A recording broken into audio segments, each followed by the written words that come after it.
My dear students, second BCom విద్యార్థులకి ఇప్పటి వరకు ఫస్ట్ యూనిట్లో వ్యాపారేతర సంస్థల గురించి, సెకండ్ యూనిట్లో ఎలక్ట్రికల్ సప్లై కంపెనీ అకౌంట్స్ గురించి నేర్చుకున్నాం. ఇప్పుడు థర్డ్ యూనిట్లో బ్యాంకింగ్ కంపెనీ అకౌంట్స్ అంటే ఏమిటి, దానినే బ్యాంక్ అకౌంట్స్ అంటాం.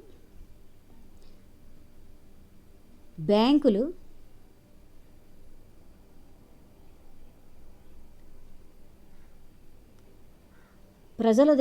బ్యాంకులంటే ప్రజల దగ్గర నుంచి డిపాజిట్లను స్వీకరించడం, వారికి రుణాలు ఇవ్వడం, అలాగే వారు పెట్టుబడి పెట్టడం, చెక్కులను ఆదరించడం, ఓవర్ డ్రాఫ్ట్లు ఇవ్వడం, ఇవన్నీ చేస్తాయి అని మనకి తెలుసు.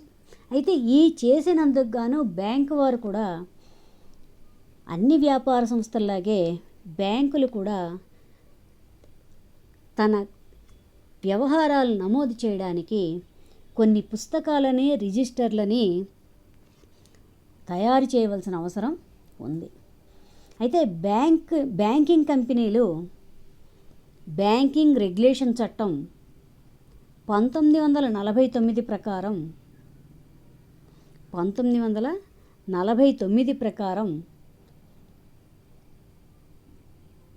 కొన్ని నిబంధనలకు లోబడి పనిచేస్తూ ఉంటాయి.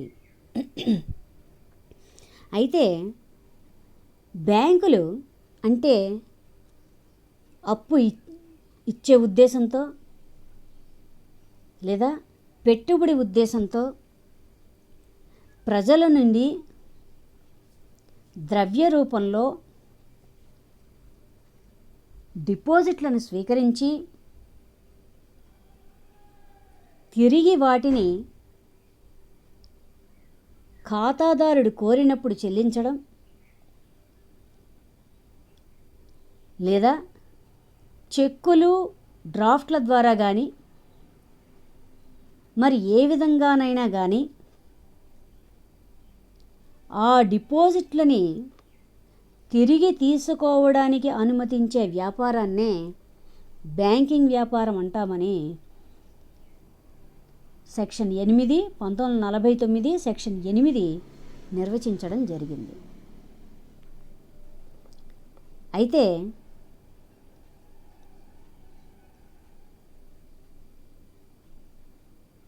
ఇవి చేయనేటువంటి సంస్థలని బ్యాంకింగ్ వ్యాపారం అనేది అనకూడదు. అంటే కంపెనీల చట్టంలో ప్రత్యేకమైనటువంటి ఏర్పాట్లు లేనప్పుడు, కంపెనీల చట్టం 1956లోని నియమ నిబంధనలు బ్యాంకులకు కూడా వర్తిస్తాయని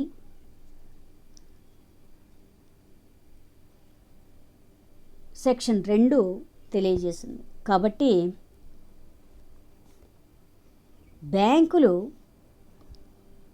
బ్యాంకింగ్ కంపెనీలు బ్యాంకు వ్యాపారంతో పాటు ఇంకా కొన్ని రకాలైనటువంటి వ్యవహారాలని జరుపుతూ ఉంటాయి. అంటే ప్రజల దగ్గర నుంచి డిపాజిట్లు స్వీకరించడం, చెక్కులు స్వీకరించడం, వీటితో పాటు అదనంగా ఖాతాదారులకి సేవలు చేస్తూ ఉంటాయి. వీటన్నింటినీ చేయటానికి కొన్ని పుస్తకాలని, రిజిస్టర్లని తయారు చేయవలసినటువంటి అవసరం అయితే ఉంది. కాబట్టి బ్యాంకులు నిర్వహించేటువంటి ఎటువంటి ఖాతా పుస్తకాలని, రిజిస్టర్లని నిర్వహిస్తుందో చూద్దాం. అసలు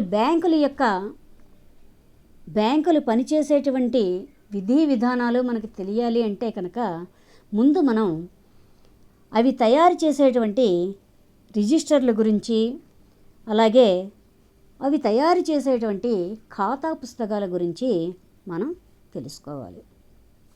అవి ఎటువంటి పుస్తకాలను తయారు చేస్తుంది అంటే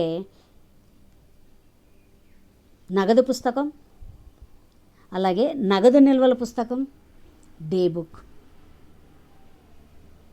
అనేటువంటి వాటిని తయారు చేస్తుంది. ఇవి 2 రకాలైనటువంటి పుస్తకాలని ఇవి 2 రకాలైనటువంటి ఖాతాలను తయారు చేస్తాయి. ఒకటి పుస్తకాల విభాగం, 2 రిజిస్టర్ల విభాగం అని. పుస్తకాల విభాగంలో నగదు పుస్తకాన్ని, నగదు నిల్వల పుస్తకాన్ని, డే బుక్ని తయారు చేస్తాయి. ఆవర్జా విభాగంలో ఆవర్జాలకు సంబంధించినటువంటివన్నీ కూడా తయారు చేస్తాయి.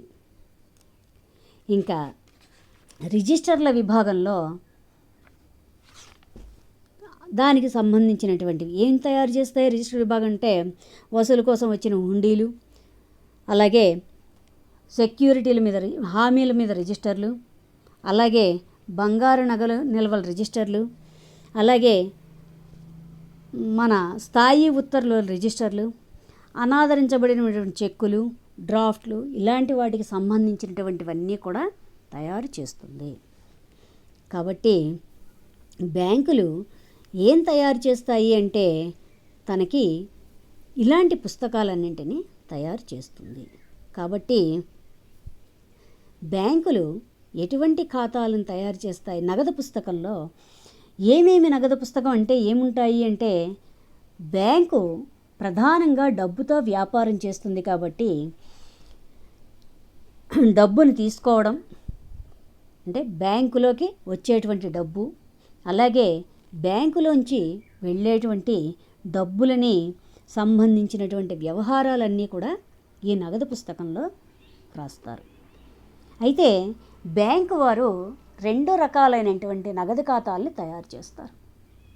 ఒకటి rough cash book, 2 fair cash book. అంటే రఫ్ క్యాష్ బుక్లో మామూలుగా వ్యవహారాలు రాసుకుని దానిని ఫెయిర్ చేస్తారు. అంటే సాధారణంగా ప్రతి బ్యాంకులోనూ కూడా క్యాషియర్లు ఉంటారు. వాళ్ళనే షరాబులు అని పిలుస్తాం మనం. సాధారణంగా 2 క్యాషియర్లు ఉంటారు. ఒకళ్ళు నగదు వసూళ్లు చూస్తే, ఇంకొకరు నగదు చెల్లింపులను చూస్తారు. అయితే ఈ 2 షరాబులు ఈ 2 పుస్తకాలని ఉపయోగించి ఫెయిర్ క్యాష్ బుక్ను తయారు చేస్తారు.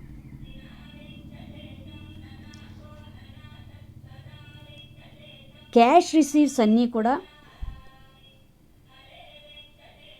అలాగే ఈ క్యాష్ రిసీవ్ చేసుకున్నటువంటి వాటిని పేయింగ్ స్లిప్స్ అంటాం. పేయింగ్ స్లిప్స్ అంటాం అంటే జమ చీటీలు. అలాగే నగదు చెల్లించేటువంటి అంటే నగదు చెల్లించేటువంటి షరాబు అతని దగ్గరకు వచ్చినటువంటి చెక్కులను వేరే వ్యక్తి వద్దకు పంపిస్తాడు. వాటిని ఇంకో వ్యక్తి తన నగదు పుస్తకంలో రాసుకుని మీకు క్యాష్ అనేటువంటిది ఇవ్వడం జరుగుతుంది. ఈ నగదు పుస్తకాన్ని ఫెయిర్ క్యాష్ బుక్ అంటాం. అంటే ఈ చిత్తు పుస్తకంలో నమోదైనటువంటి వ్యవహారాలు ఫెయిర్ క్యాష్ బుక్లో నమోదైనటువంటి వ్యవహారాలు 2 సరిపోవాలి. ఈ పద్ధతి చేయటం వల్ల ఏం ప్రయోజనము అంటే, ఏమైనా నగదు వ్యవహారాలు కనుక నమోదు చేయడం మర్చిపోతే ఆ రెండింటిని సరిగ్గా నమోదు చేయడానికి అవకాశం అనేటువంటిది ఉంటుంది. ఇది క్యాష్ బుక్. ఇంకా నగదు నిల్వల పుస్తకం అంటే ఏమిటి? నగదు నిల్వల పుస్తకము అంటే ఈ పుస్తకంలో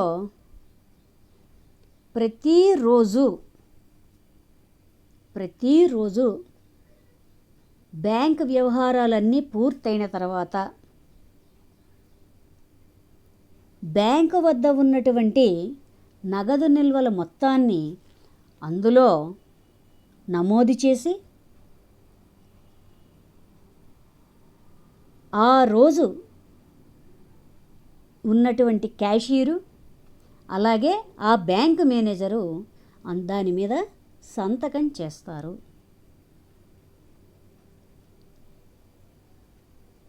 ఇది నగదు పుస్తకం యొక్క నగదు నిల్వల పుస్తకం ఇది. ఇంకా ఏం పుస్తకాలను మెయింటైన్ చేస్తుందంటే డే బుక్. ఇందులో ఈ డే బుక్లో అంటే రోజువారీ కార్యకలాపాలు జరిగినటువంటి పుస్తకం రాసేటువంటి పుస్తకం. ఇందులో ఏం నమోదు చేస్తాము అంటే ఈరోజు మనం చెల్లించినటువంటి చెల్లింపులు, బదలాయింపులు, ట్రాన్స్ఫర్లు, అలాగే ఏవైనా క్లియర్ చేసినటువంటి చెక్కులు కానీ బిల్లులు కానీ అలాంటివి ఏవైనా ఉంటే వాటికి సంబంధించినటువంటివన్నీ కూడా ఇందులో నమోదు చేయడం అనేటువంటిది జరుగుతుంది. ఇంకా ఏం పుస్తకాలు తయారు చేస్తామంటే ఆవర్జా ఖాతాలు అంటాం. ఆవర్జా విభాగం, లెడ్జర్ పోస్టింగ్. అంటే బ్యాంకు అనేక రకాలైనటువంటి ఖాతాలను తెరుస్తూ ఉంటుంది. అంటే మొదట మనం మామూలుగా ముగింపు లెక్కలు చేసేటప్పుడు కూడా చిట్టాపొద్దులు రాసి ఆ చిట్టాపొద్దులను ఆవర్జాల్లో నమోదు చేస్తాం.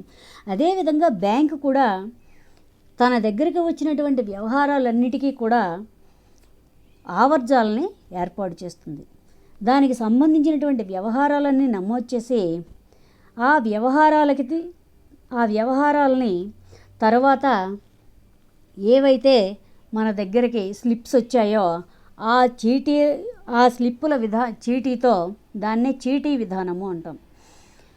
ఇందులో నమోదు చేస్తారు. మనం డిపాజిట్ చేసినా అలాగే మనకి క్యాష్ పే చేసినా ఇలాంటివన్నీ అందులో నమోదు చేస్తారు. వ్యక్తి యొక్క పేరు తెరిచి అందులో నమోదు చేయడం జరుగుతూ ఉంటుంది.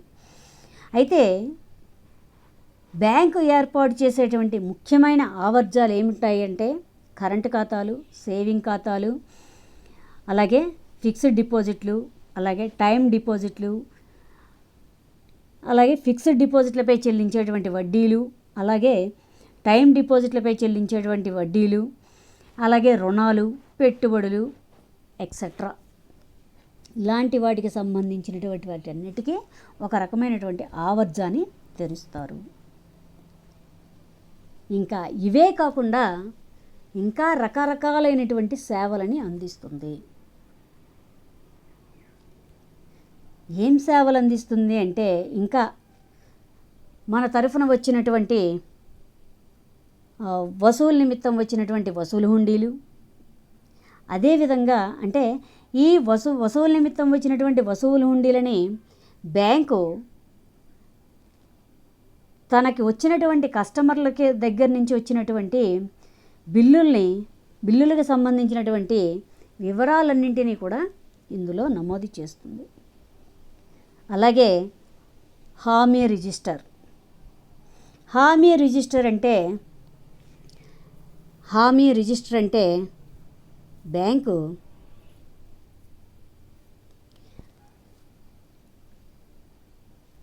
రుణాలు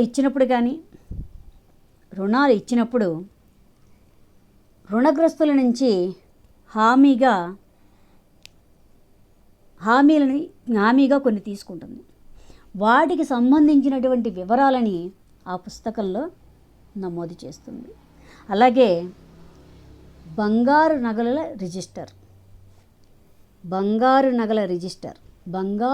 రిజిస్టర్ అంటే మనం తాకట్టు పెట్టుకున్నవి అలాంటి బంగారానికి సంబంధించినటువంటి వివరాలన్నీ ఒక పుస్తకం పెట్టి అందులో నమోదు చేస్తారు. ఇంకా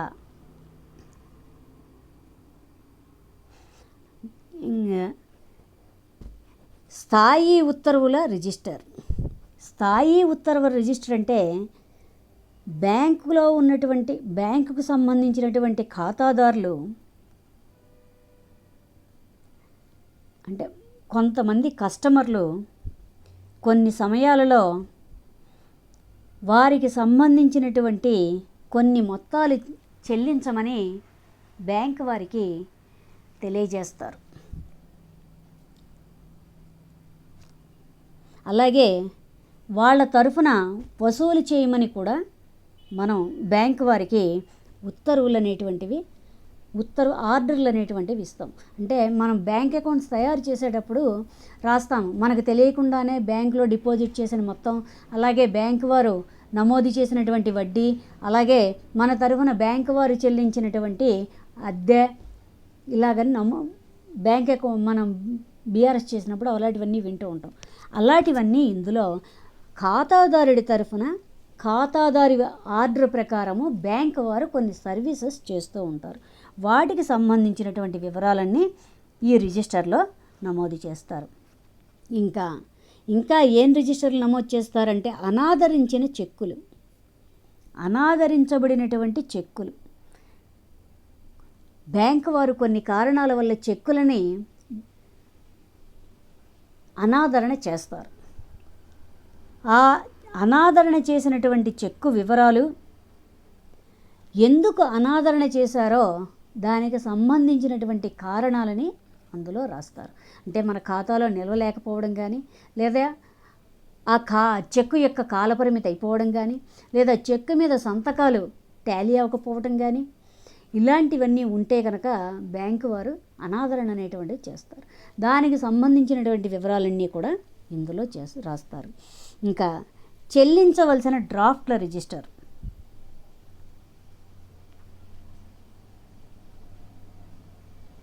అంటే ఇతర బ్రాంచీల నుంచి వచ్చినటువంటి చెక్కులని మన బ్రాంచీకి కనుక వస్తే, ఏ బ్యాంకు నుంచి ఏమొచ్చాయో వాటికి చెల్లింపు ఏ విధంగా చేశామో దానికి సంబంధించినటువంటి వివరాలన్నీ కూడా ఇందులో రాయడం అనేటువంటిది జరుగుతుంది. కాబట్టి ఇది మనకి అంటే బ్యాంకు వారు ఈ విషయాలన్నీ తెలుసుకుని తన యొక్క ఖాతా పుస్తకాలని నిర్వహిస్తారు. అంటే బ్యాంకు వారు ఎటువంటి ఖాతా పుస్తకాలు నిర్వహిస్తారు అంటే, బ్యాంకు వారు 2 రకాలైనటువంటి రిజిస్టర్లు నిర్వహిస్తారు. 2 బ్యాంక్ ఖాతాలు, బ్యాంకులు నిర్వహించేటువంటి ఖాతాలు, రిజిస్టర్లు ఏమిటి అంటే పుస్తకాల విభాగం, అదేవిధంగా ఆవర్జా విభాగం, రిజిస్టర్ల విభాగం అని 3 రకాలైనటువంటివి నిర్వహిస్తారు. అందులో పుస్తకాల విభాగంలో నగదు పుస్తకం, నగదు నిల్వల పుస్తకం, డే బుక్. ఆవర్జా విభాగంలో ఫిక్స్డ్ డిపాజిట్లకు సంబంధించినవి, కరెంటు డిపాజిట్లు, సేవింగ్ డిపాజిట్లు, ఫిక్స్డ్ డిపాజిట్లపై వడ్డీలు, టైం డిపాజిట్లపై వడ్డీలు, ఇంకా అప్పులకు సంబంధించినటువంటివి, పెట్టుబడులకు సంబంధించినటువంటివి, వీటికి సంబంధించినటువంటి అన్ని ఆవర్జాలని తయారు చేస్తారు. ఇంకా రిజిస్టర్ విభాగంలో ఏం తయారు చేస్తాము? వసూలు కోసం వచ్చేటువంటి వసూలు హుండీల రిజిస్టరు, హామీ రిజిస్టరు, బంగారు నగల యొక్క రిజిస్టర్, అంటే తాకట్టు మనం పెట్టుకున్నటువంటి వాటికి సంబంధించినటువంటి, మనకి బ్యాంకు వారు రుణాలు ఇచ్చేటప్పుడు కొన్ని హామీలుగా ఉంచుకుంటాం, బంగారాన్ని వాకట్ని తాకట్టు పెట్టుకుని రుణాలు ఇస్తాం, వాటికి సంబంధించినటువంటి వివరాలు. అలాగే అనాదరించబడినటువంటి చెక్కులు, డ్రాఫ్ట్లు, వీటికి సంబంధించినటువంటి రిజిస్టర్లన్నింటినీ కూడా మనం తయారు చేయడం అనేటువంటిది